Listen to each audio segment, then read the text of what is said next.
Chapter 1. Riley sat with her parents, sisters, brothers-in-law, and future brother-in-law in two of the front rows of seats at the church. The family tried to go to church together every Sunday, but they didn't always manage.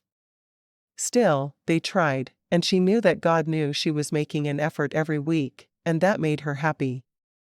At the front of the church, a new pastor was preaching. She'd heard from her cousin Robin that he was in town, but she hadn't yet set eyes on the man. The very handsome man. Was it wrong to think a pastor was handsome during his sermon? Should she wait to think he was handsome until after church? She hoped she wasn't doing something wrong, but the man was hot. Very hot. Should hot men be pastors? Maybe that was the question she should be asking. As she watched him, she noticed his hand shake a little, and twice, his voice quivered. Riley knew how to meet him. She reached down and grabbed her purse from the floor where she'd plopped it before sitting next to her sister Raina. She dug through it, not wanting to take her eyes off the handsome man in front of her. She had heard his name, but her mind was blank. She pulled a small pouch out of her purse that was completely filled with crystals. She found 3 that she thought would help the new pastor and dumped the rest of the rocks into the bottom of her purse before putting the 3 back into the pouch. It would be her welcome to town gift for him. As soon as the sermon was over, she saw several of the single women in the congregation rush toward him, so she sat quietly, biding her time. She wasn't going to compete for his attention. If he didn't give it to her, then she didn't need it. As soon as the other women had moved out of the way, she got to her feet and walked toward the front of the church, the small pouch of crystals in her hand. When she reached the podium, she smiled. "I'm Riley Quinn." The man's face lit up. "I live across the street from Robin." "Is she your sister?" Riley shook her head with a grin. "No, she's my cousin. I have 20 of them, so it's hard to keep us all in the right families in your mind. I brought you something." She held the pouch out by the strings, hoping the man was more open-minded than your average minister. For some reason, they all thought the crystals were woo-woo and shouldn't be used for healing. But Riley knew that God had created them to have different frequencies to be able to heal, so why shouldn't they use what he had provided?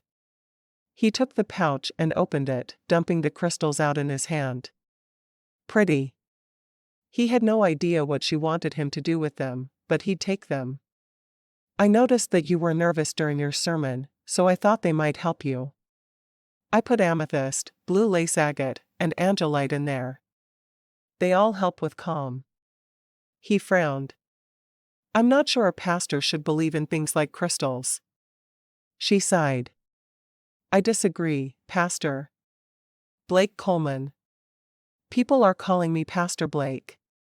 "Well, Pastor Blake, I'd love to take you to lunch and talk to you about healing crystals and why I love them so much. Do you have plans?" He shook his head, seeming very skeptical. "I don't. But I can't let you buy me lunch. So we'll go Dutch." "I don't care. I'll buy your lunch. That's the only way I'm going to eat with you. You don't have to twist my arm. If we go to the pub, I can get you a discount." Blake smiled. "I'm a huge fan of discounts. I believe that it's our job to be good stewards of the money we have, and that means saving where we can. Do you want to ride together? Or should we meet there?" He frowned. "Considering I just turned down no less than 6 lunch invitations, I think we should probably take separate cars to keep from hurting feelings." Riley grinned. "I promise I won't tell." He laughed. "All right. I'll meet you at the pub. They serve food and not just alcohol, right?" "Oh, yeah. My cousins run the place." At the look on his face, she laughed. "You'll get used to every third person being a Quinn. Don't worry." He shook his head. "I do feel a little overwhelmed by all of you." "Well, of course you do. We're everywhere." She winked at him, heading for the door. I'll hurry over and get a table for us. See you soon. She wasn't sure if she wanted to explain crystals to him more, or if she wanted to just look at him. How handsome could a man be? I'm going to take a minute to change into something less formal, and then I'll head to the pub. She could wear a dress for a few hours, but longer than that, and she felt like her brain would explode and start oozing out her ears. When she got to the pub, her cousin Ivy was there, playing hostess. She was led to a table. Are you eating alone? That's just sad, Riley. Riley stuck her tongue out at Ivy, realizing she tended to revert to childish ways whenever she was with her cousins. I'm meeting someone. He'll be here soon. He? Oh, does Uncle Bob know his last unattached daughter is about to be spoken for? Have you cleared this man with him? Riley rolled her eyes. I'll have a root beer while I wait. You and your root beers. Ivy walked away, shaking her head. Within a minute of Ivy dropping her drink off, Riley looked up and saw him. Pastor Blake. She lifted a hand in a wave and waited for him to join her. He slid into the booth across from her, and she choked for a moment on her nerves, but then she remembered. She was a Quinn in a Quinn restaurant in Quinn Valley. What was there to be afraid of? He'd changed into jeans and a t-shirt while they'd been apart, and she found herself admiring his shoulders. He must work out to have a body like that. She liked it. A lot. Let's decide what we want, and then I want to talk rocks with you. He nodded. I noticed a crystal shop here in town. Do you work there? No. Trust me, when you meet the proprietor, you will never forget her. Ambrosia has to be seen to be believed. She sat back and took a sip of her drink. Do you already know what you're getting? He asked. Yeah. I'm doing the shepherd's pie. I'm a creature of habit, and I always get the shepherd's pie. It makes me happy. He smiled, wondering how she had gotten to be so beautiful. He had promised himself he wouldn't date any women in the congregation, but he was willing to make an exception for Riley Quinn. If only she wasn't so obsessed with rocks. You've convinced me. I'm getting the same. She raised her hand so Ivy would know to come over and take their orders. Ah. The new pastor and my cousin. I should have known. Why do you say that? Riley asked, wondering what was wrong with Ivy. Because the most sought-after man in town is bound to end up with a Quinn. What do you two want to eat? Riley wanted to kick her cousin, but she'd already stuck her tongue out at her. Why be childish again? We both want the shepherd's pie. Ivy made a note. What do you want to drink? She asked the pastor. Coke, he responded. After Ivy left, he looked at Riley. You really are surrounded by cousins here, aren't you? You've heard the expression you can't swing a dead cat? Riley asked. He laughed. I guess it's apt here. So let's talk crystals, she said, reaching for the pouch he'd put on the table. God created crystals, because he created everything, right? He nodded, looking at her skeptically. I can go with that. Well, it's been found that different crystals resonate at different frequencies, something God also must have done, right? Yes. I guess. So crystals have been used by ancient civilizations. Native Americans used them for their healing purposes along with many others. They found that they worked. If they work, why don't you think it's God that intended for it to happen that way? I have no idea. Well, that's how it works. You know I'm a believer. My entire family uses crystals. Are you an open-minded man? As a man, yes, I'm open-minded. As a reverend, it's hard to be the same. I need to set an example for my flock. I can understand that, but I'm not talking about the woo-woo kind of stuff. The shop in town concentrates on that aspect of the crystals, and the woman who runs it believes that fairies live in crystals. Fairies? He laughed. Are you kidding me? No, not at all. I believe in the scientific aspect of crystals. She believes in lots of out there stuff. So, I'd like you to give the crystals a shot. You don't have to tell anyone you're carrying them. Just put them in a pocket, and you'll be fine. He frowned at her. I'm not sure that's a good thing to do.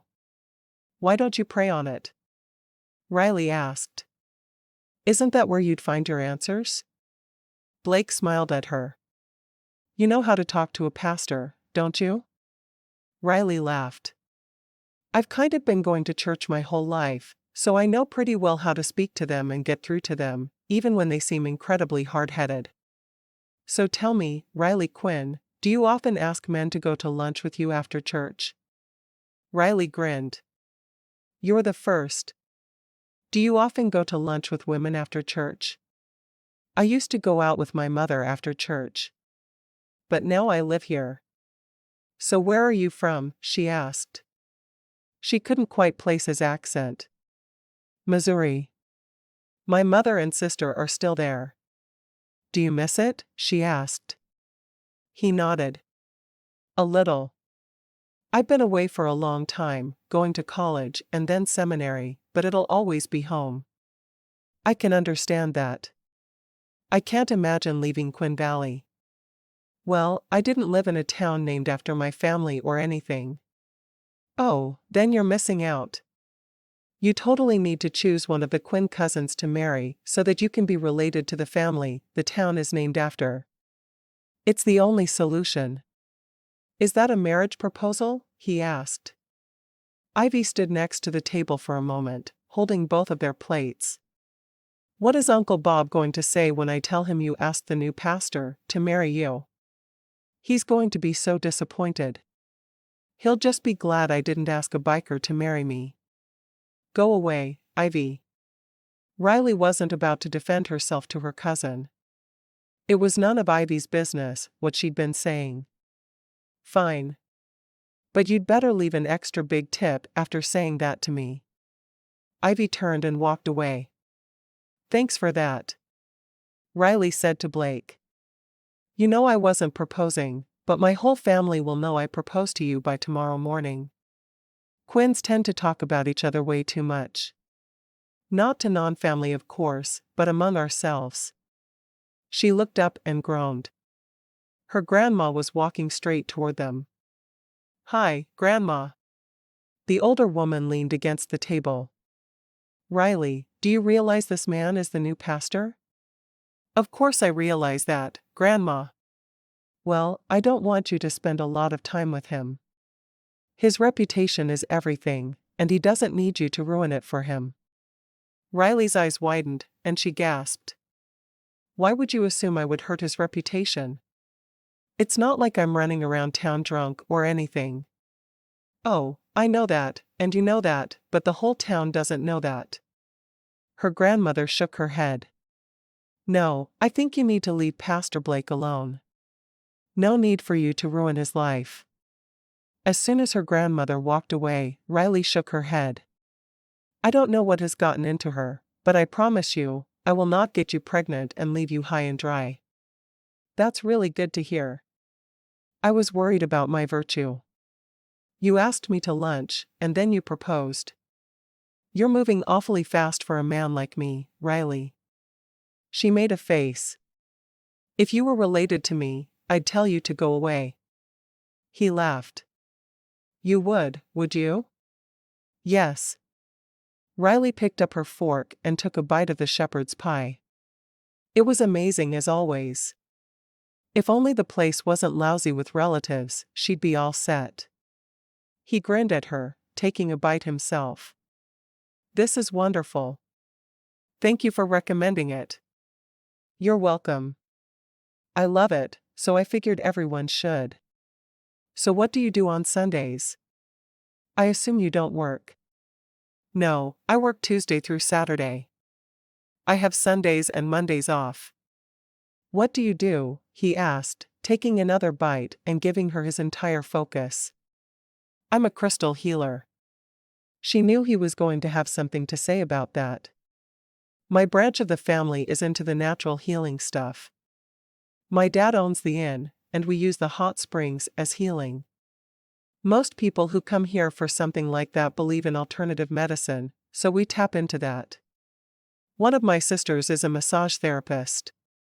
Another is a foot zoner. My third sister, well, she's an event planner. We try not to be disappointed in her for that. He grinned. Sounds like you're drinking the family Kool-Aid. Well, sure. Who else is going to drink it? Blake sighed. You're the first person I felt completely at ease with since I came to this town. What do you say we find something fun to do for the afternoon? Why don't we go four-wheeling?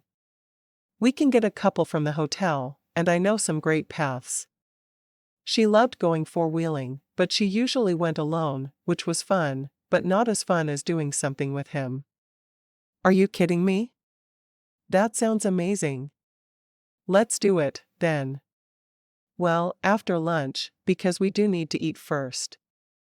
I can't believe this. You've asked me out twice in one day, and you proposed. I'm just not sure what kind of girl you are, Riley. Riley shook her head, laughing. She was glad no family had heard that, because they'd have had something to say about it. As soon as they'd finished eating, Blake paid, and they left for the hotel. Riley had him wait in the car so people wouldn't make more comments on them, and she borrowed the four-wheelers. She went out with 2 keys. I got the last 2. We'd better go fast, because if Dad finds out, he's going to make me leave them for the real guests. Are you sure it's okay, then? He asked, frowning at her. He certainly didn't want to get her in trouble with her father. I'm positive. Come on. She tossed him a key and jumped on one of the four-wheelers, starting it up. You're going to love the view from where I'm taking you. Blake found he couldn't resist, hopping on the other four-wheeler and starting it up, immediately following her. She went up a trail toward the nearest mountain, and he followed. He could see a path was already laid out for her, and he wondered how often the trails were used. An hour later, she reached the spot she wanted him to see and shut off the four-wheeler. What do you think of my view? She asked. He stood at the top of the mountain with her, staring out over the entire town and much farther away. It's beautiful. Do you come here often? She nodded. It's kind of my Sunday thing. Monday is for errands and laundry and all that boring stuff, but Sundays? Sundays are for four-wheeling or snowmobiling. I didn't think this winter would ever end. I can't believe we were actually getting snow regularly in late May. I mean, I love snow, but that's a little much. He laughed. Yeah, we got snow in Missouri, but it wasn't ever in May. I find the climate here odd. But I'm glad I've finally adjusted to the altitude and quit panting every time I move. That's just embarrassing. Riley shrugged. It's normal for new people. No reason to be embarrassed. I went to New Orleans for a week once, and when I came back, I couldn't breathe at all. And I've lived here my whole life. Well, I won't feel bad, then. Good. You shouldn't. She stood close enough to the man that their arms would have brushed if either of them had moved. She really wanted to kiss him, but she wasn't sure if a pastor was allowed to kiss someone he'd just met. Finally, after thinking about it for another minute, she turned to him. So I've asked you out twice and asked you to marry me today. Well, according to you, at least. Yes, you have. You're a wanton woman. Do pastors get to kiss women they just met? Because I need to see if you kiss as good as you look. He let out a bark of laughter. I'm not sure what to do with you, Riley Quinn. Kiss me. Didn't I already say that? Blake stared down at her for a moment. They were completely alone atop the mountain, and he worried a bit, but he had to kiss her. He couldn't deny his attraction to her. She was definitely a woman he wanted to know better. Fine. But only one kiss and no tongue. I'll take what I can get. Riley took one step closer to him and put her palms flat against the front of his shirt. Ready when you are. Chapter 2. Blake couldn't help but grin at the young woman in front of him. Riley asked for what she wanted, and he couldn't complain about that. He wanted to kiss her. Badly. But he had no idea if she'd even seen him as a man and not just a pastor. Maybe he should have put her rocks in his pocket so he would have the courage to kiss her. That could be interesting. Looking down into her brown eyes, he smiled and put his hands on her waist. It had been a long time since he'd kissed a girl. He'd spent college and seminary with one goal in mind, and he hadn't allowed himself time for dating. Lowering his head slowly, he brushed his lips across hers, feeling as if she was igniting a flame within him. He drew her closer, trying to remember his morals even as he kissed her. When he broke the kiss, Riley stood staring at him, a look of deep shock on her face. "Did I do something wrong?" he asked. She shook her head. No, all she could think about was how her sisters had told her they knew the men they had chosen to spend their lives with were right. They had each said that when a man kissed them and they'd never wanted him to stop, they knew it was time to stay with him forever. That's exactly how it had felt when Blake kissed her. But he was a pastor. She was not pastor's wife material. She didn't know if she was any kind of wife material. "Do you want to tell me what that look is in your beautiful eyes?" he asked, frowning at her. He didn't want her to look so confused or upset or whatever it was every time they kissed. And he wanted to kiss her often. Very often. She swallowed hard. With as honest as she'd been with him about wanting to kiss him, she still wasn't sure she should tell him how she felt about the kiss, but she wouldn't lie. "So all 3 of my sisters have gotten engaged in the past year. Really more like 9 months. It's been fast. And I asked all of them a single question when they got engaged." "What's that?" "I asked them how they knew the man was right for them, and they all answered the same way. When a man kisses you and you never want him to stop, you know he's the one. Blake, when you kissed me, I never wanted you to stop." There, she'd said it. She wondered how he was going to react to the brutal honesty that was in her nature. He stared at her for a moment. "I was honestly thinking I shouldn't ever let you go when I kissed you." "Well, if you had the ability to think like that, I must not have done my job well." She winked at him, glad he hadn't run, or rolled, screaming down the mountain. "I have to be careful dating," he said softly. "As the new single pastor in town, I need to always be above reproach, but I still want to date you. You're okay with that?" She nodded, so glad she'd taken him the crystals that morning. "I'm very okay with that." "So tomorrow is an errands day for you?" he asked. Riley wrinkled her nose. "Yup. Lots of errands. Would you have time to eat supper with me?" He knew they'd have to keep it public, but he was willing. Very willing. "I would. I'll be done with errands and laundry by about 4. So can I take you to supper in Post Falls? I was told there's a great steak place there, and I really don't want to invite gossip."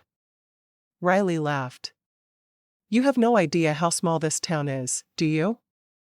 "Yes, we'll try to keep it quiet, but I'm sure the gossip has already started." He sighed. "We'll do our best, then, and let things go from there." "Sounds good to me." She stood on tiptoe and brushed her lips against his once more. "I just had to see if kissing you was as wonderful as I remembered it was." It was hard to believe just how strong the attraction was with this man.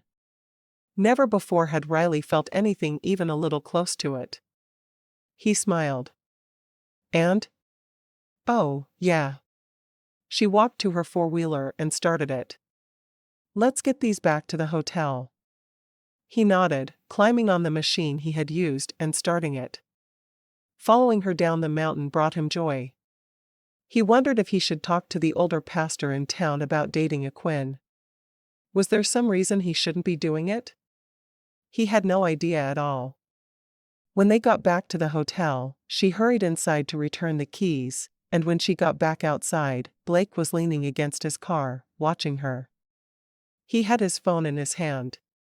"What's your phone number?" he asked. She rattled it off to him, and immediately her phone pinged.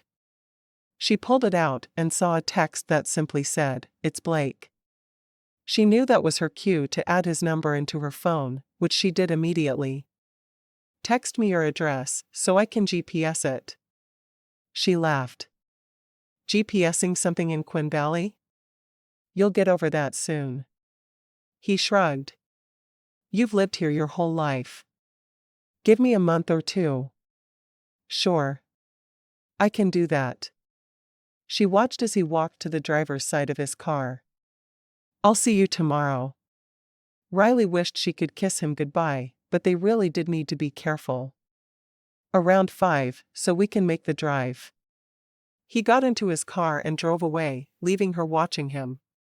Riley shook her head. Dating a pastor. It was not what she'd expected when she'd woken up that morning. Asterisk. Riley was woken early on Monday morning by a phone call. "Hello?" She was tired and groggy and didn't want to have to deal with people. It was her day off.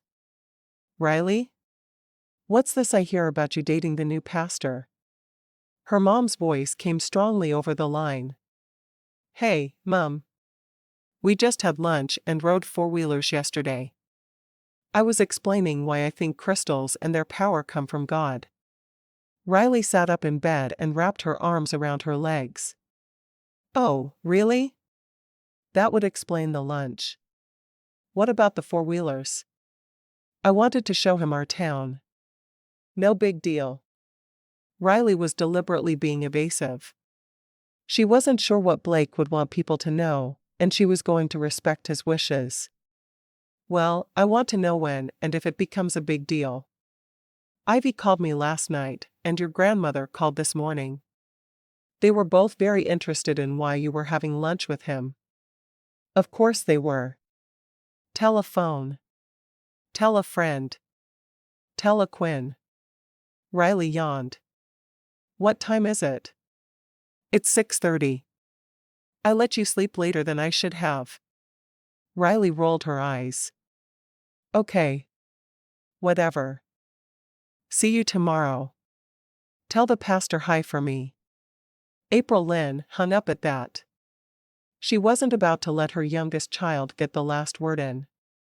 Riley checked her emails and saw one from Bob Ling, her older brother. Bob Ling was in the Marines, and she missed him horribly. She'd been young when he'd left for service, and he was coming back soon. She read the email and smiled. He had a release date. He would be home on August 1st. She couldn't wait to hug her big brother. Not sure if anyone else knew his release date, she immediately called Raina, who was waiting for him to come home to have her wedding. Raina sounded awake and alert, but she worked on Mondays. "Hello? Bob Ling's getting released August 1st. Are you sure?" "I haven't heard anything. I just got an email, and I knew you were waiting to set the date, so I wanted you to know right away. Then I'm getting married on the 10th. That'll give him time to get home and fit it into a suit." "Perfect. Make sure you tell Roxy. She's going to be huge by then." Their older sister Roxy was pregnant with the first grandbaby. They'd just found out it was a little girl and couldn't be happier. "I'm not going to make her stand up with me unless she just wants to." "I think that would be hard," Raina said. "I can't believe in just a couple of months we can finally hug Bob Ling. I'm so ready for him to be home. I sure hope he likes Derek." "How could anyone not like Derek? He'll love him." Riley yawned. "Okay, if I'm up, I'm going to shower and start my day." "Wait. What?" Riley and her sister talked a couple of times a day on the phone as well as working together. She couldn't imagine what the other woman would have to tell her that she didn't already know. "I just want to know how your date with Pastor Hot Stuff went." It wasn't a date. Riley refused to say another word to her sister on the subject. The Quinn grapevine was absolutely ridiculous. Fine. But you know I'm going to find out. You can't leave your house without being spotted by someone who will report back to Mom or Grandma. You're doomed. Bye, Raina. Riley hit the end key on her phone, wondering why the entire Quinn family was obsessed with her love life. She showered and had a bowl of cereal, making a list of all her errands while she ate. When she finished, she walked to her car. It was early for doing errands in Quinn Valley, but she needed to go to Lewiston, and she could get that done first. Shopping was sometimes a necessity. Asterisk. Blake found himself distracted most of the day. He couldn't stop thinking about the beautiful Riley Quinn. Shortly after lunch, Pastor Dahl asked him a question, and he completely missed it. When he realized the older man was staring at him, he said, "Pardon? I just said your head has been in the clouds all day. You must be thinking of the Quinn girl." Blake's eyes widened in surprise. The Quinn girl? Yeah, you know. Riley. I saw the two of you together yesterday. She's a good egg, that one. Blake was relieved to hear the pastor speak highly of Riley. So you don't have a problem if I date her? Pastor Dahl shook his head. Why would that bother me? Blake shrugged. I just wasn't sure if there was a rule about dating women in the congregation. Since there are just two of us, I think we make our own rules. We're trying to keep it quiet that we're dating, but I'm not sure how well it's working. Riley said we could try, but with as small of a town as it is, everyone would know anyway. She's right. This town is a hotbed for gossip, and you're the new single pastor. And Riley is the pretty princess of the founding family. You two will be under everyone's scrutiny. Pastor Dahl shook his head. Keeping it quiet is all well and good, but it won't work for long. Obviously not. Blake shrugged. Well, I'm taking her to dinner in Post Falls tonight. I was hoping leaving Quinn Valley would make things easier. Of course it will. But it still won't be perfect. Nothing is perfect. I've known that for a long time.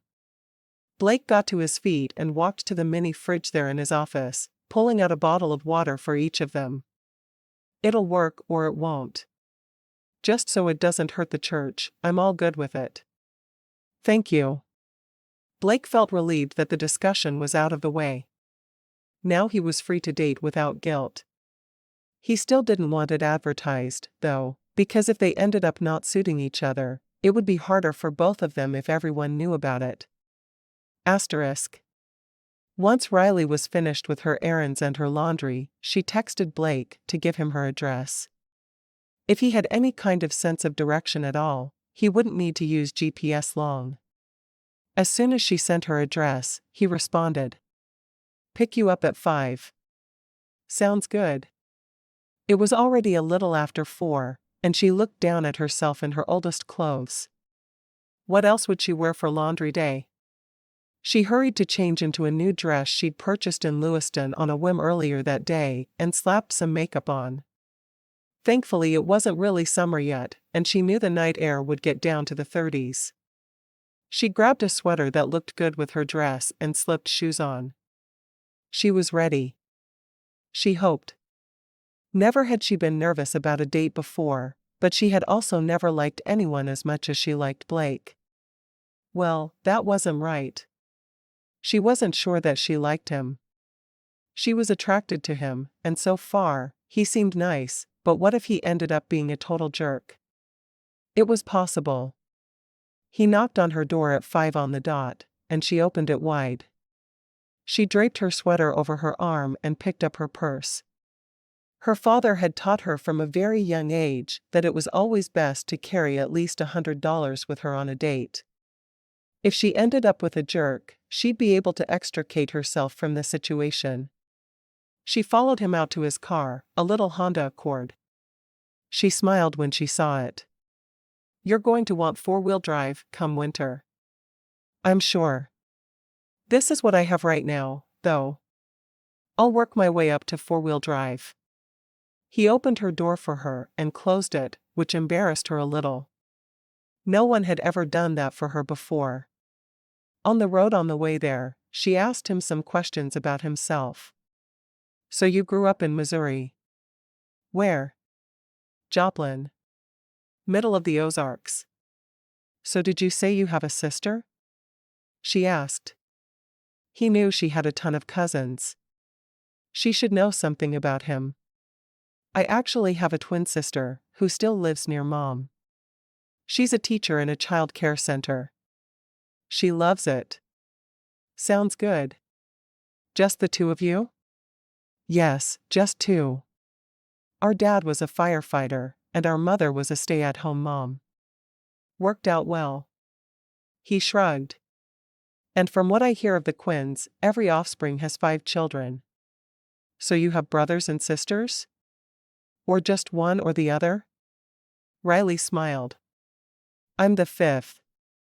The only boy, Bob Ling, is the oldest, and I found out today he's getting out of the Marines on August 1st, so my sister Raina is having her wedding on the 10th. She's sure that will give him enough time to get home and settle in. Blake laughed. Sure it will. So you have 3 sisters? She nodded. We all have our names. Robert, Roxanne, Renee, Raina, and Riley. That's a whole lot of RS.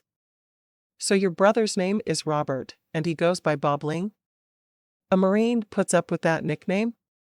Well, he goes by his middle name, Jake, in the Marines, but he'll be Bob Ling again when he gets home. I'm sure of it. Bob Ling. Who came up with that? Well, he's named after our father, who is Bob, and he's a little Bob. Or he was a little Bob. So people started calling him Bob Ling, as if he was a baby duck or something. I've always found the name endearing. I have a feeling Jake feels differently. He couldn't make himself call a Marine by the ridiculous nickname. Maybe. I was young when he went off to join the Marines. We've not had a lot of deep discussions. Blake shrugged. If he's Jake when he gets home, our names will rhyme. If he's Bob Ling, then, well. I feel bad for him. It's his choice, I guess. Blake pulled into the restaurant parking lot and killed the engine. He walked around and opened her door for her, leaning down to kiss her once she was on her feet. I didn't feel comfortable doing that in Quinn Valley, but I did talk to Pastor Dahl about you today, and he's fine if I'm dating you. I almost feel like he wants me married, so the nonsense with women stopping by the church all the time will stop. She wiggled her eyebrows at him. Well, you're certainly the hottest pastor our church has ever known. You can't really blame them. Once they were at their table, they looked at the menu. Riley had only been there a few times because her family believed strongly in supporting local Quinn Valley establishments whenever possible. She chose something as inexpensive as she could, not knowing what his financial situation was. She just had a feeling that pastors didn't make a ton of money. Not unless they ran a mega church or something. While they were waiting for their meal, they continued talking, trying to get to know one another better. Burger or pizza, she asked. Taco, he responded. Riley laughed. Me too. Have you been to Siren's taco truck? Not yet. I've seen it parked in town. Siren is my brother-in-law, and he makes the best tacos. He even has doggy tacos for the pets of his customers.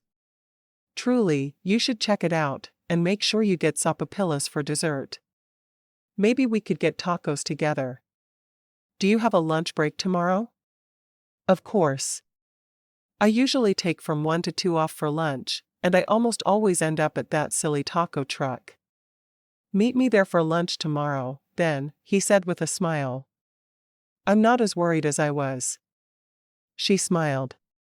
I'd like that a lot. Chapter 3. After the meal, they left the restaurant hand in hand and returned to his car. Once they were seated, Blake turned to Riley. I'm going to kiss you at your door tonight. Do you mind? She laughed. I thought I made it clear yesterday that I want to kiss you forever. That means I never mind if you kiss me. I won't go in, because I don't want people to talk more than they already will, but I need that kiss. Living on kisses. I could see that being a country music song. I'll have to tell Ivy. Your cousin, who waited on us on Sunday? Why would you tell her? Riley looked at him for a moment in surprise, but he was new to the area. Ivy's something of a local country music legend. She plays at the pub a lot, and she's really good. And I don't just say that because I'm her cousin. I'd be more likely to say she was awful as her cousin. I've seen the two of you interact, and I don't think you would say anything positive unless you meant it. I can't wait to hear her sing. She's truly amazing. Riley shrugged. My cousins and I have very varied talents, but we all have something. I like to write poetry, but don't tell anyone. My sisters would tease me mercilessly. Isn't that what sisters are supposed to do? It's certainly all I've seen from my sisters. Riley shook her head. Actually, we're all really close. When Bobling comes home, we'll be a complete set once more. What are his plans after the military? Blake asked. I think he's planning on doing some personal training. He's really good at that stuff. We have a gym in the hotel, where he has a standing job offer. I think he'll take Dad up on it as soon as he's home. Interesting. Maybe I'll work with him. My father died of a heart attack a few years ago, and he was way too young for that. Riley frowned.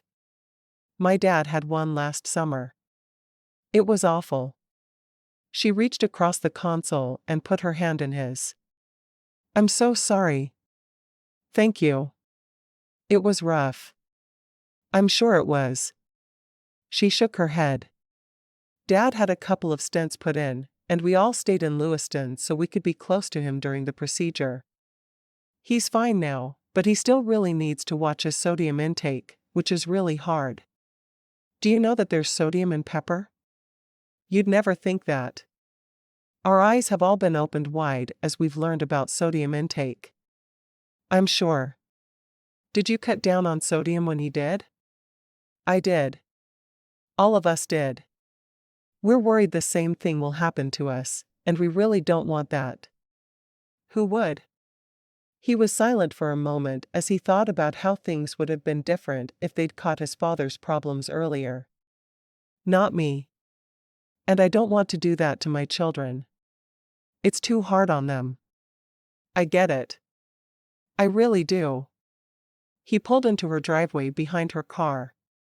As they walked to the door, he looked both ways to see if anyone was watching. He needed to calm his worries about gossip, but how could he? He was God's representative in this little tourist town. He reached for her, grabbing her hips and pulling her against him, slowly lowering his lips to hers. She wrapped her arms around his neck and returned his kiss, knowing that she would again feel bereft when he left her. If they were going to continue their relationship, then they would need to be married soon. She knew they wouldn't be able to continue on kissing after dates and not let things get out of control. He pulled back, resting his forehead against hers. Every time we kiss is absolute magic. She nodded, sighing softly. It is. I love it. So lunch tomorrow? I'll meet you at the taco truck? She could see on his face that he was still a little nervous about letting people know they were seeing each other. Why don't we go to this little secluded place I know and make it a picnic? Then no one has to know until you're ready. She knew people were already talking, but if it made him feel better, she was all for it. You wouldn't mind? Not at all. I like having you all to myself. Standing on tiptoe, she kissed him once more. I'll text you how to get there. BYOT. BYOT? Bring your own tacos. She slipped inside and closed the door, leaning back against it. Blake's kisses packed a bigger punch than she'd realized. As she walked through her house getting ready for bed, her mind was on Blake and only Blake. How on earth was she falling in love with a man she'd just met the day before? It wasn't supposed to be this fast. She was supposed to meet someone and spend a couple of years dating him before he proposed. This was not in the plans. Climbing into bed, she closed her eyes, and she could still feel the touch of his lips on hers. He was everything to her. How was she going to keep going after they split up? Asterisk. Riley got into the line for the taco truck a few minutes after noon the following day. She saw Blake in line a few people before her, and Siren was running back and forth as he prepared the tacos and gave them to his customers. He really needed some summer help. Though the food truck was open year-round, he was busiest in the summer, which was the busiest season of the year in the otherwise sleepy little town. Riley watched as Blake got his food and walked past her, nodding at her as if he'd just seen someone he knew slightly. She wanted to grab his hand and make an announcement that they were dating at the same time that she wanted to keep it all a secret. Sometimes decisions were hard. When she got up to Siren finally, she said, "Busy today?" He nodded. "I really need to hire someone to help me." "You do? So I won't keep you. I want 3 soft tacos, queso, and chips, and sopapillas. That's a huge lunch for you." She shrugged. Extra hungry today. She didn't want to tell him that she was planning to share the chips and queso and the sopapillas with someone. "Works for me." He gave her the price, and she knew it included her family discount. Siren was very generous with the family discounts. When she had her food, she carried it to her truck and drove toward the quiet place she'd mentioned. Living in an area where outdoor sports were popular made picnics scenic and doable. There was a small waterfall along the river, just past where people floated down in inner tubes, and she went there, finding Blake waiting for her. She got out and carried her lunch over along with a quilt she'd thrown in her car that morning. She spread the quilt out, and the two of them sat down, digging into their taco bags. Blake frowned at her. "I know you told me to get something with my tacos, but I couldn't remember what." "Sopapillas," she answered. "I didn't think you'd remember, so I got chips and queso for us to share as well as the sopapillas." She put the small cup of queso on a spot where the ground was even before she pulled her own tacos out. "Have you tried a bite yet?" "I can't wait until you try them. I don't know what tacos are like in Missouri, but I love Siren's. He definitely makes the best tacos I've ever eaten. I waited for you to try them." He handed her a drink cup. "I somehow knew you'd forget to get a root beer." She laughed. "I don't usually forget my root beer, so you must be psychic." She took a big bite of the soft taco and smiled. "Try one. I want to know what you think." He took his bite and sighed contentedly. "Best tacos ever. Where did he learn to make these?" He took another bite while waiting for her to respond. "He went to college in San Antonio, and he learned to do Mexican food there. He had an older Hispanic woman teach him, and apparently she could cook." Riley took a sip of her root beer. "I eat his tacos almost every day. I wish the taco truck was open on Sundays." "I do, too. I want to eat all the tacos all the time." He looked at hers. "You got soft tacos?" "I didn't know he made soft tacos." "Yup." She put one in front of him. "Try it." "I don't want to take your food. With the chips and queso, 2 tacos is enough." "I promise." Besides, she wanted to save room for the sopapillas. Together they plowed through their meal, both of them eating a little faster than they should because the food was so good. When they were finished, she unwrapped the sopapillas and took a butter packet, which she filled one with, and then a honey packet. She handed him the treat and grinned when his eyes grew wide. "These are the sopapillas?" She nodded. I don't get them every day, because I want to be able to fit into my jeans, but I indulge at least once a week. They're amazing. Do I just get one? Laughing, she pointed to the 3 sapopillas left. You get 2 and I get 2. If I was nice, I'd let you have 3 and I'd only take 1, but they're sapopillas. I love them too much for that. I understand. Notice I'm not offering to share one of mine with you. Good. We're even, then. I was worried you'd be disappointed in me. Never. I understand the draw of a truly great dessert. After they had finished eating, she glanced at her phone, seeing they had 15 minutes left until she had to be back. It was a 5-minute drive and a 3-minute walk up to the spa. I don't have much time before I need to head back. She scooted toward him on the quilt and kissed him. Now we have to pick up. So glad we did this, though. I am, too. I have a feeling you'll be seeing me in line at the taco truck on a regular basis. Why doesn't that man have a restaurant? He was a corporate lawyer in Texas for a few years, and he hated how regimented his life became. He wants to be more casual.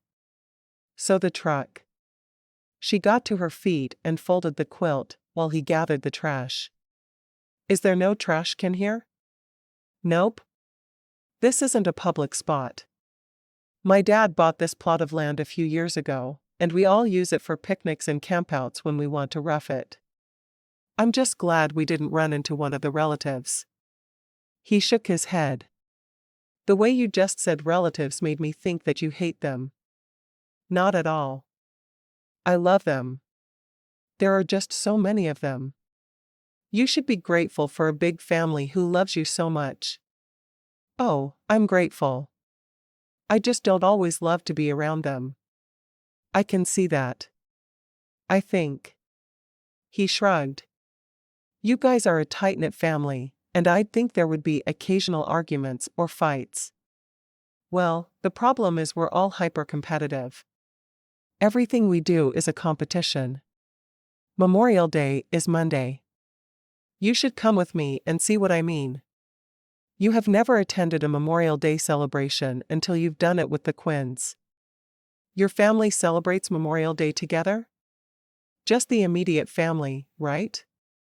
Nope. The whole kit and caboodle. If you want to meet Quinns, my grandparents' house will be the place to be. She put the quilt into her car. Consider it. You need to see the competition involved. It's always different, of course, but there's always a competition for every holiday, because we are obsessed. He shrugged.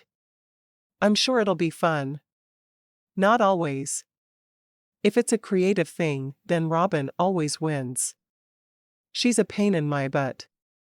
I'll be sure to be there. I'm going to be late. I have to go. She hurried around her car and drove off, hoping he'd contact her soon. She didn't expect to see him every day, but often would be very nice. As soon as she got back to work, she hurried in with her first client of the afternoon. Ambrosia. Hi, Ambrosia. What seems to be ailing you today? Ambrosia sighed. I'm having a terrible time getting my chakras balanced. I thought a quick session with you would fix that. I can normally do them myself. I guess the fairies aren't with me. Riley knew she was talking about the fairies that she believed lived inside of crystals. Crazy woman. I'm sorry, the fairies aren't helping you out more. I can easily balance your chakras now, though. Go ahead and lie down on the massage table, and I'll do a preliminary check and then add the crystals I think you need. Do you know which crystals to use for chakra balancing? Ambrosia asked. Of course I do. Now just lie back and let me help you. As soon as Ambrosia was flat on her back, Riley put 2 cucumber slices on her eyes and covered them with a washcloth. She would rather anyone was in her treatment room than Ambrosia. The woman criticized everything she did. 30 minutes later, the session was finished, and she removed the washcloth and the cucumber slices. There, Now don't you feel more balanced? Ambrosia blinked at her a couple of times. I do. I guess the fairies are favoring you these days. I never thought there would be two experts on crystals in this tiny little town, and I feel slightly usurped. Riley groaned mentally. I don't mean to usurp you. You have all the crystals in your shop, and you sell them. I just use them to help people. I guess you're right. I do a great deal more for the community with my shop than you ever could with your crystal healings. Thanks for cheering me up. You're very good at what you do. With those words, Ambrosia left the room, going to the reception desk to pay. As Riley changed the sheets in the treatment room, she mumbled under her breath about the annoying woman. She'd better tip 300% to make working with her worth it. Old bat. Riley felt badly for mentally calling the woman an old bat, even though she was one. She took a minute to breathe deeply before her next session. An afternoon with Ambrosia was not something she wanted. Ever. Asterisk. Riley was sitting on her couch a few hours later, crystals surrounding her as she watched a show. Ambrosia brought negativity with her, and Riley felt like it had settled within her. She couldn't tolerate feeling so negative about anything. She was watching Gilmore Girls, her go-to show on rough days. It felt good to just sit and vegetate to a show she could quote. She was halfway through her episode and laughing at one of the exchanges between Rory and Lorelai when she received a text message. Hope I didn't make you late getting back to work this afternoon, Blake had texted. I ran from my car, but I made it just in time. How was your day? Busy. I'm giving the sermon again this Sunday.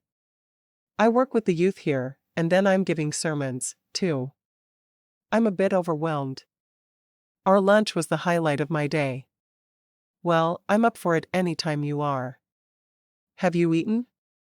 He asked. Nope. Just decompressing from work. How would you feel about meeting me at the pizza place? I haven't tried it yet, but I've heard good things. Happy to. She looked down at herself.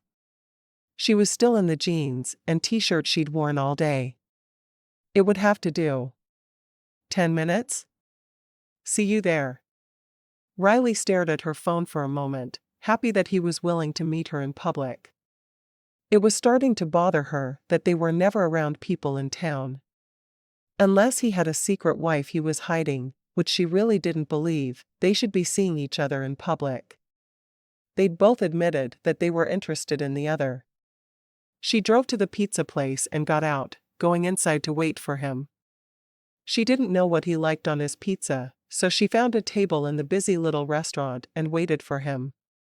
As soon as he walked in the door, even though she wasn't facing it, she could feel his presence.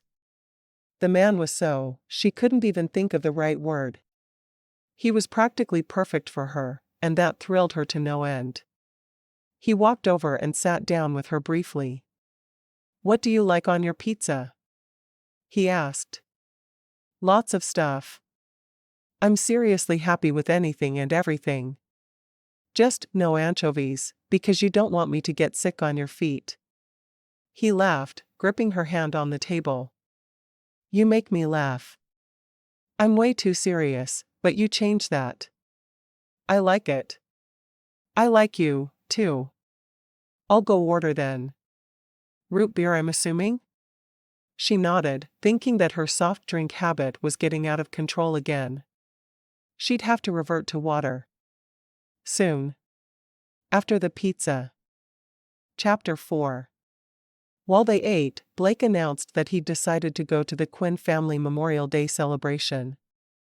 I figure I should just get meeting everyone out of the way, so I don't have to be so nervous. Riley smiled. I think you're going to be surprised by all of us. And overwhelmed. And intimidated. She couldn't imagine going into a holiday celebration with a family as big as hers. It would be so hard. Oh, probably. And I can watch you interact with your siblings and cousins. That will tell me a lot more about you. Just don't judge me by my siblings. I'm not sure I could handle that. He grinned. I won't. I can't wait to see what the competition is. Do you know? I don't. If it's not raining, it'll be an outdoor activity. If it is, we'll do something indoors. We even did outdoors for New Year's Day, and there was a lot of snow. Your family celebrates Memorial Day and New Year's Day. Is everyone around here like that? Not at all. It's just us. Grandma and Grandpa look for every excuse for all of us to get together. She paused, pursing her lips for a moment. And Grandma is a notorious matchmaker. She and her friends get together and discuss every single person in town, trying to match them to every other single person in town. It's a pain in my butt. Aren't all families a pain in the butt? Are pastors allowed to say but? She asked in a low tone. He laughed. I haven't been struck by lightning, so I guess they are. I wonder how you'd look charcoaled. Riley looked him over as if she was trying to imagine him singed to a crisp. I think you'd still look good, but not as good. He shook his head. So, you need to like me for my personality, and not just my pretty face. He hoped she'd immediately understand he was being funny, and not being conceited. And you're saying that if I didn't look like I do, you would still be attracted to me. Well, that's different, because there are 20 women in town wanting to date me. She laughed. I'm not sure how Pastor Dahl would like what you just said. He studied her as he took another bite of pizza. But he's never going to know, so that's just fine. I might just have to tell him. I have blackmail to hold over you now. So if I don't accept your marriage proposal, you'll go to my boss? How rude. We'll see. Every girl needs to have something over the man she's dating to keep him in line. Blake sighed. I worry about your thought process, Riley. I don't know why. I think I'm making lots and lots of sense. She took another sip of her root beer. I'm glad you're going to be at the Quinn family celebration next week. I really am. My mom called me yesterday morning to ask me about dating you. Then my grandmother called. You'd think at least someone in town wouldn't be part of the gossip track. I don't gossip, he told her. I try to head it off at the pass. Tell me, though. If it was one of your sisters dating someone, would you be helping with the gossip? Maybe. It's hard to tell sometimes. Now I'm really worried about you. Don't be. I'll be a good girl. Mostly. A pastor can't date or marry anyone else. Maybe I should tell you the worst thing about me now, then. I've dated many men in town, and I've never had a relationship last over a week. So I'm thinking we'll be done around Sunday. Riley tilted her head to one side, looking at him.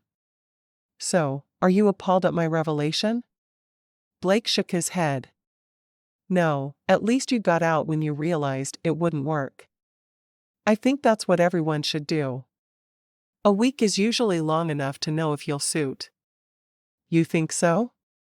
She knew her sisters had all gotten engaged quickly, but she didn't see herself as someone who would want to do the same thing. Of course, she was terribly attracted to the man, but she didn't believe in sex before marriage, and she had a strong feeling he didn't as well, so she could see it happening. Well, if you make it through Memorial Day and still want to see me, I'll need you to be my date for my cousin's wedding. June 10th. That's a good date, isn't it? June weddings are supposed to be all the rage. I don't know, though. She shrugged. I don't know what's good or not. Whatever happens works for me. So tell me what you like to do in your spare time. I binge watch shows sometimes. I like to four-wheel a lot. In the winter, I like to snowmobile. I like to hike. I like to do a lot of things, but none of them are terribly productive. She looked around and didn't see anyone she knew, but she lowered her voice anyway. Other than the poetry.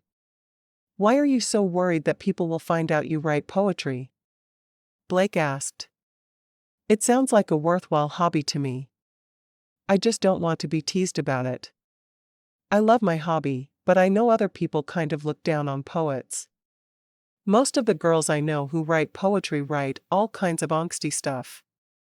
I don't do that. What do you write about? He asked.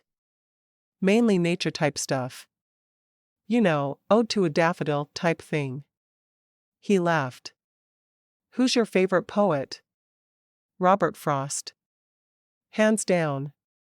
The Road Not Taken is one of the most brilliant poems ever written. I can agree with that. I like that one, too. I don't read a lot, but there are some really funny ones by Ogden Nash, if you like him. When I start performing wedding ceremonies, I'm going to quote his poem on marriage. She narrowed her eyes. I'm not sure I know it. To keep your marriage brimming with love in the loving cup, whenever you're wrong, admit it, whenever you're right, shut up. She laughed. You cannot quote that during a wedding ceremony. Have you lost your mind? Oh, just watch me. I can. I really can. I'm a little worried about your future as a minister, Blake. I guess you know what you're doing, though. I do. After finishing her pizza, she balled up her napkin and put it on her plate, knowing it would keep her from eating more, which she was apt to do with pizza. She loved pizza almost as much as she loved tacos. As soon as he was finished, they got up to leave. This place has good pizza, he said. I think it's some of my favorite pizza I've ever had. Who would have thought a town like this would have such good pizza? I could have told you, she said with a grin. Of course, I've been eating here since I was a little girl. So what is the nicest restaurant in town? I mean, I love the pub, and the pizza place is good, but for getting all dressed up in a monkey suit and taking your girl out. What's best for that? There's a restaurant in the hotel that's really nice. Most places in town are fast food or like the pub. The pub is a lot more fun, but the restaurant is nicer. Food is equally good in both places. Do you realize that you only told me about places to eat owned by Quinns? I'm a Quinn. What can I say? If you need to go to the doctor, I would recommend my cousin Brooke. If you need a midwife, and I sure hope you don't, you'd go to my cousin Robin. If you need a chiropractor, we have those, too.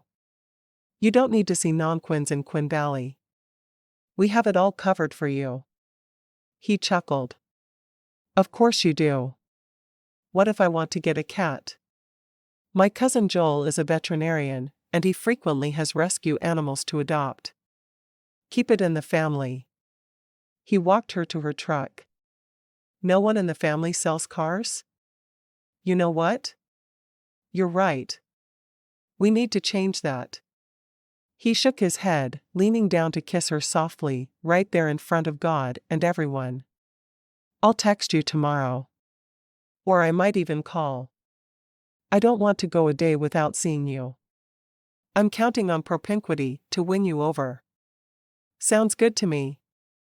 I'm counting on it to scare you away before you own my entire heart. Hurry up and get scared, would you? I don't need a heartbreak. You won't get one from me. He waited until she was settled in her truck and shut the door. Dream of me, Blake said through the open window. What else could I possibly dream of? She asked. Then she slowly drove away, wondering how on earth her heart would be able to make it through this heartache. It was going to be so much worse than anything she'd ever experienced. Asterisk. When Riley went to the taco truck for lunch the following day, Blake was ahead of her in line. She quickly texted him. Turn around. Blake read the text and turned to see Riley smiling at him, and his heart skipped a beat. She was the prettiest girl in town, in his opinion, but she was also sweet, kind, and smart. He wanted to put her in his pocket and keep her forever. He left the line and walked back to stand with her. Are you getting those bread pillow things again? Sapapillas? Only if I have someone to share with. Let's drive to your little spot again. I'll drive so I can drop you at the front door of the hotel. That might be wise. If my dad sees me sprinting through the hotel like that again, I'm going to get a stern talking to. I know because he told me. He chuckled. All right. We'll be more careful today. He looked over at the picnic pavilion just a short distance from them. We could eat at one of the picnic tables. She sighed. That place is always packed. I like quiet lunches. Especially if you're the one eating with me. She tilted her head to one side. Why not eat with me in the employee lounge at the hotel? It's small, and people will definitely see us, but it would give us a few more minutes together. Sold. Anything that gets me more time with you is good in my book. I feel the same. Riley couldn't believe this man felt the same about her as she did about him. Didn't he know he should be getting ready to dump her by now? Siren grinned at Riley. So chips and queso, sopapillas, and 2 tacos? Or 3? Riley made a face. I think I want 2 of your meat and bean burritos today.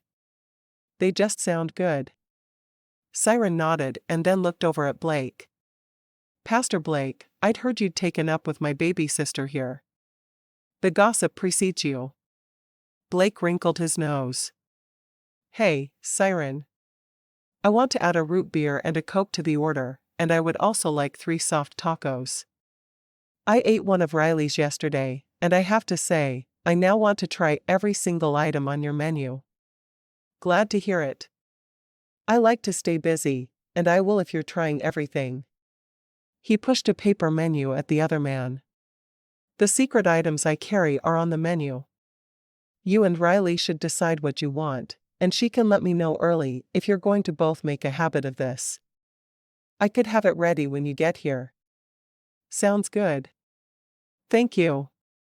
Siren named a price that sounded way too low to Blake. Are you sure? That's a lot of food. I'm sure. You're getting the family discount since you're with Riley. Thank you. Blake accepted the bag of food and took one drink while Riley took the other.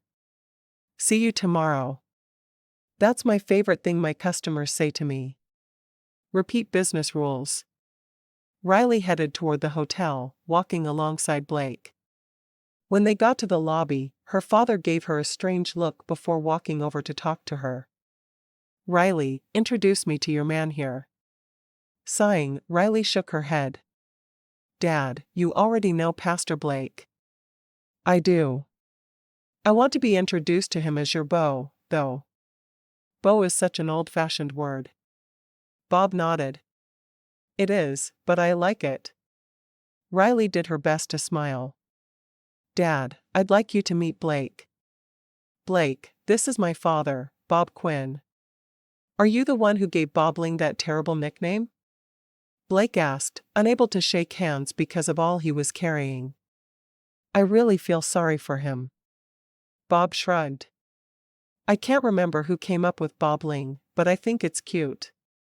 And it shows Bob power. Don't you think? Blake shook his head. Not particularly.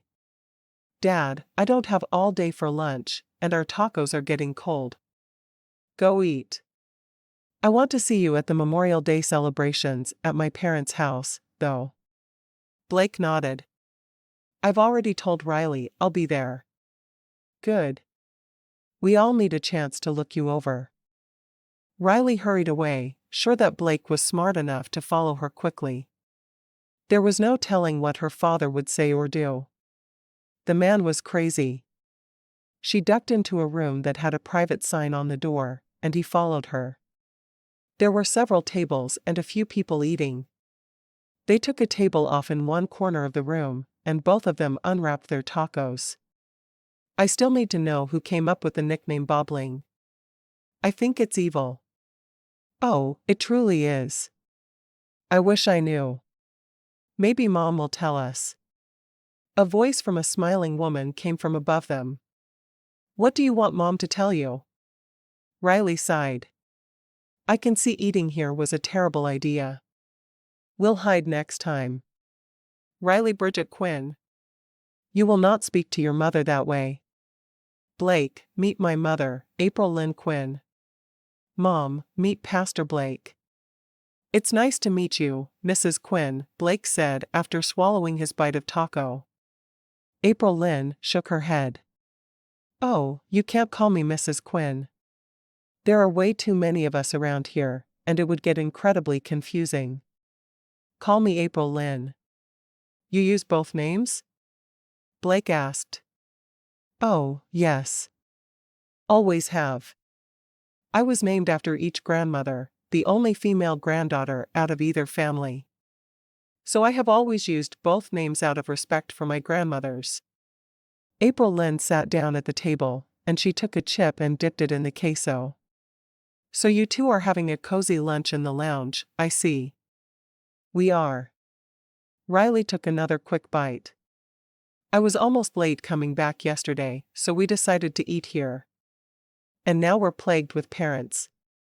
April Lynn looked at Blake. Where is your family from?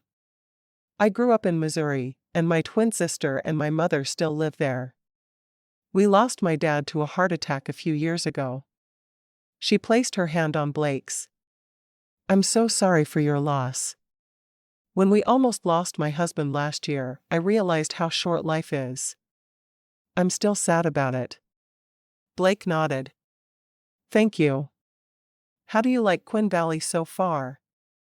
I think it's a lovely place to live. I grew up in mountains, but they were the Ozarks, which are more like giant hills. The mountains here are so much prettier. He looked over at Riley, who was calmly eating her lunch. And I happen to be fond of your daughter, so I'm glad I'm here. It's hard not to be fond of Riley. April Lynn lowered her voice and leaned toward Blake. Tell me, does she have you carrying crystals yet? He grinned sheepishly. I keep them in my pocket all the time. I don't know that I believe they'll really help me be calm, but they are wonderful when I think of who gave them to me. I'm glad. You should come see me as well. I bet we could fix you right up. I don't believe I'm broken, but thank you for the offer. April Lynn threw her head back and laughed boisterously. I'll keep that in mind. She got to her feet and went to the refrigerator. She pulled something out and stuck it into the microwave, pushing a couple of buttons, before returning to sit with them. I'm having tacos for lunch, of course, but I got Bob some low-sodium meals that he's eating. Well, he'll eat them if I push them in his face. He'd rather have the taco truck as well. Siren is perfecting some great-tasting, low-sodium tacos for Bob. He's a good son-in-law. I think it's good of you to take care of your husband that way, Blake said. We never got that far with my dad. We didn't know anything was wrong, and he just died one day. That's sad. What does your mother do? Mom was a stay-at-home mom, and Dad was a firefighter. He had enough life insurance that she's set for the rest of her life, but I think she's getting bored.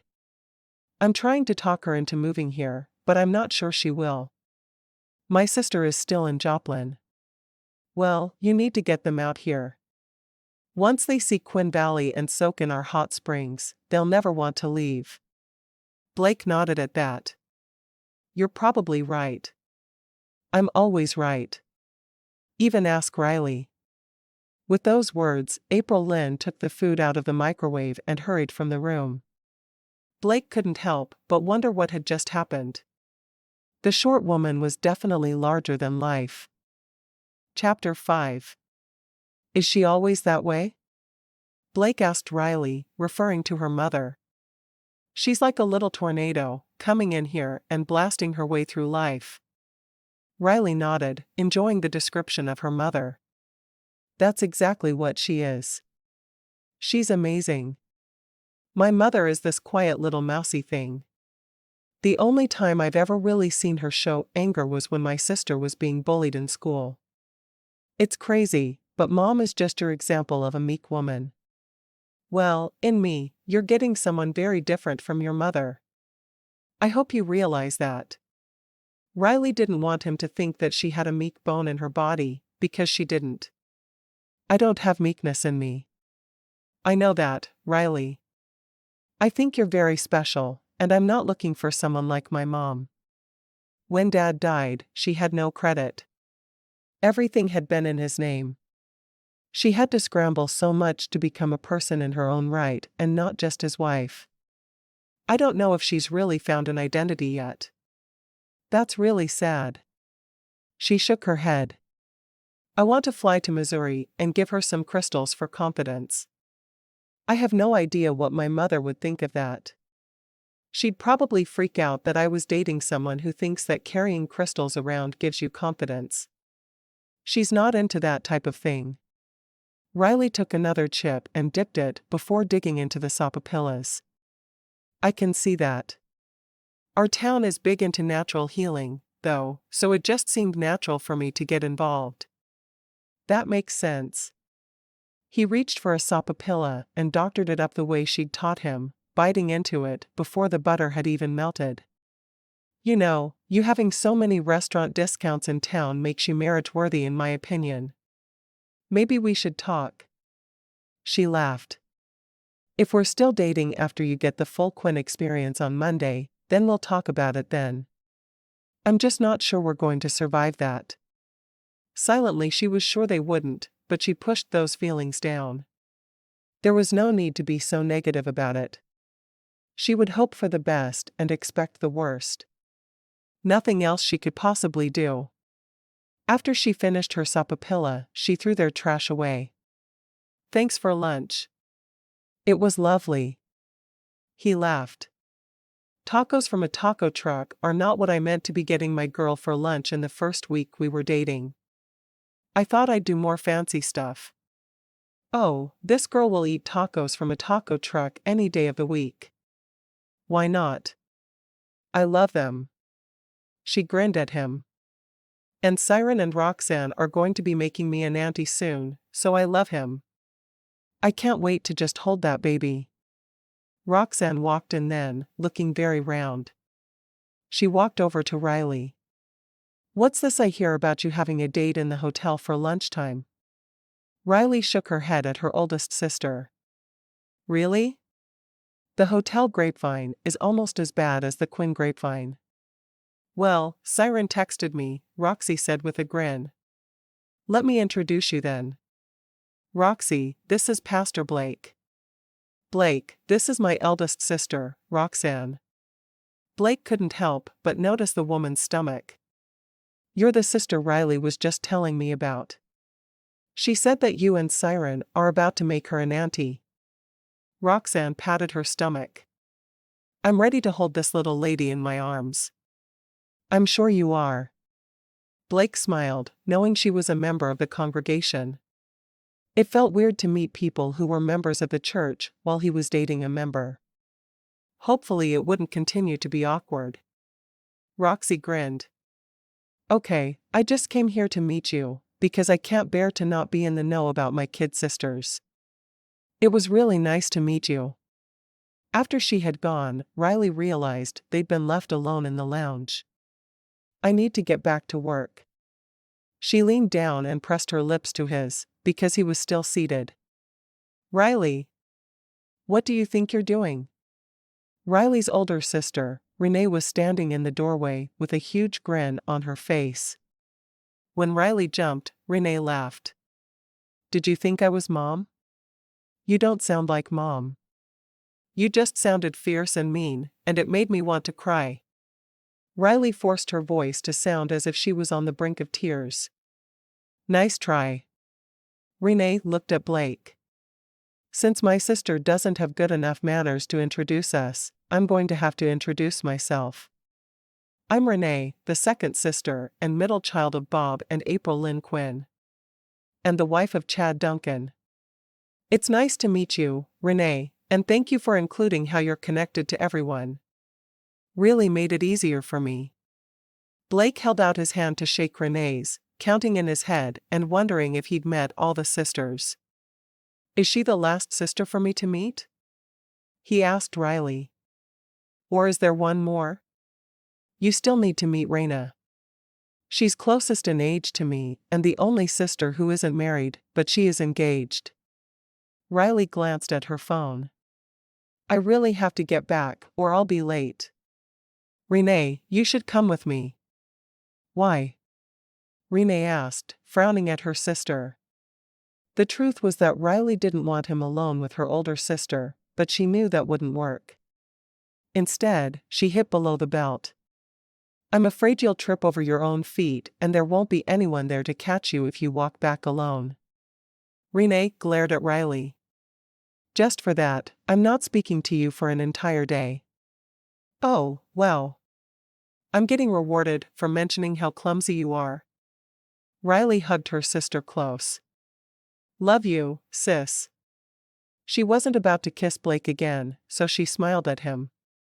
I'll talk to you soon. You sure will. Blake watched her leave, shaking his head. Riley was as sweet as she could be with everyone, but family.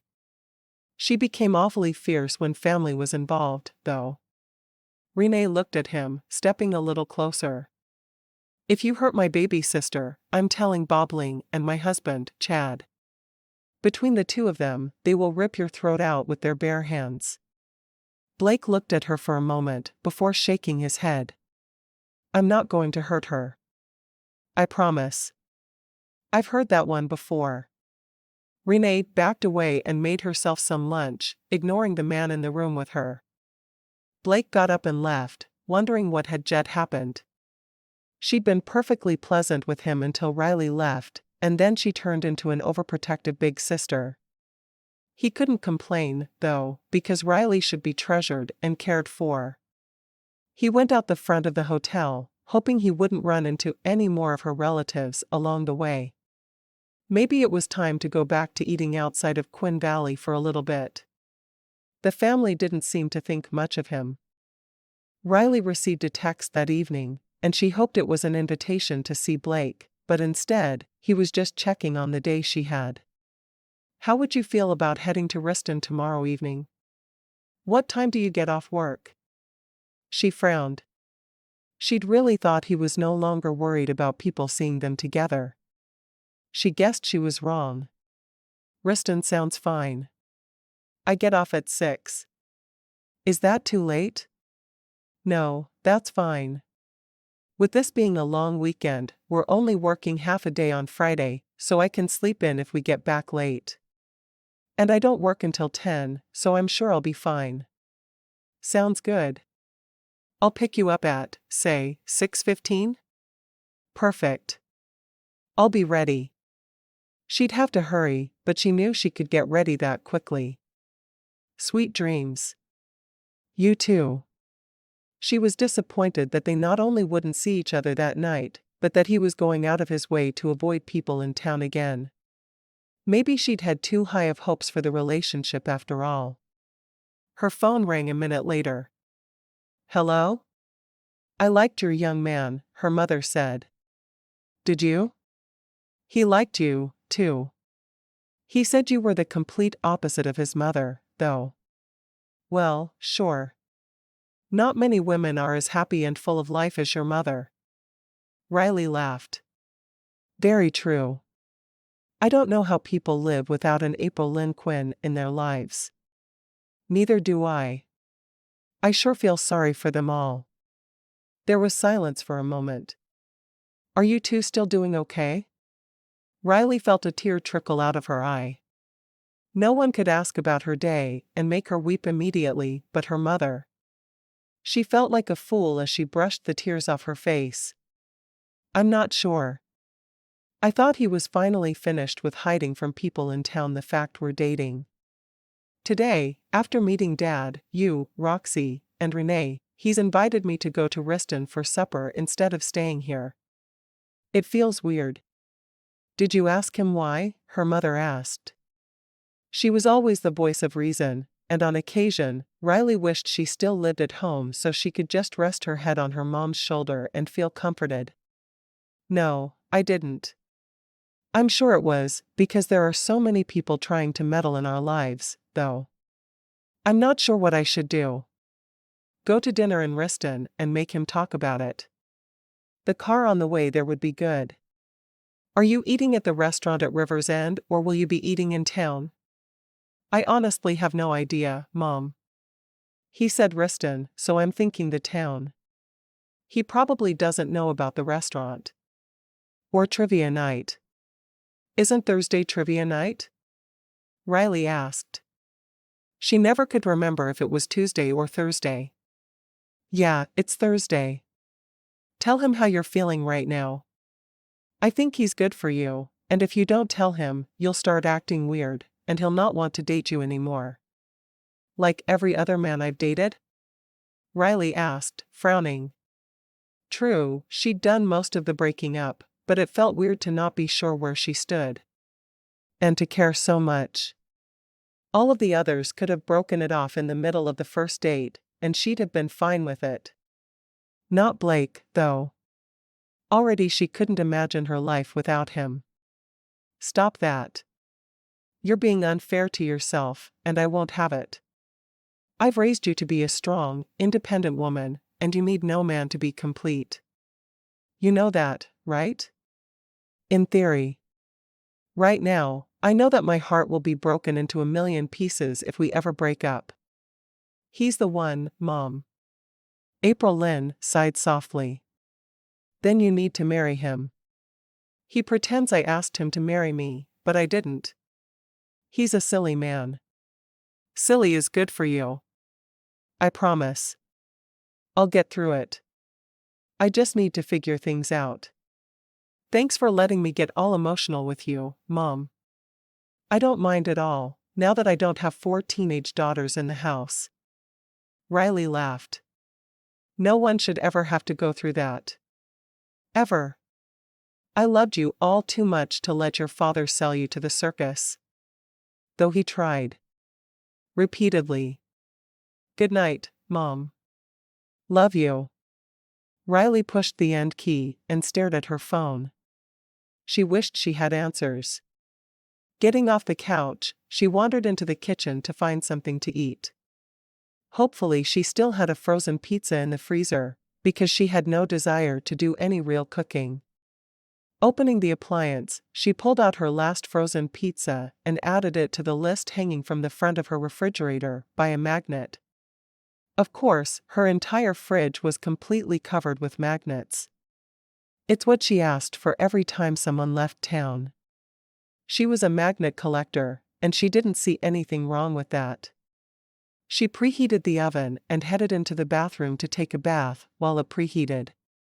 She was too confused to stand there and wait, so she would just relax in the tub. Baths were her favorite things. Something about the water always calmed her down.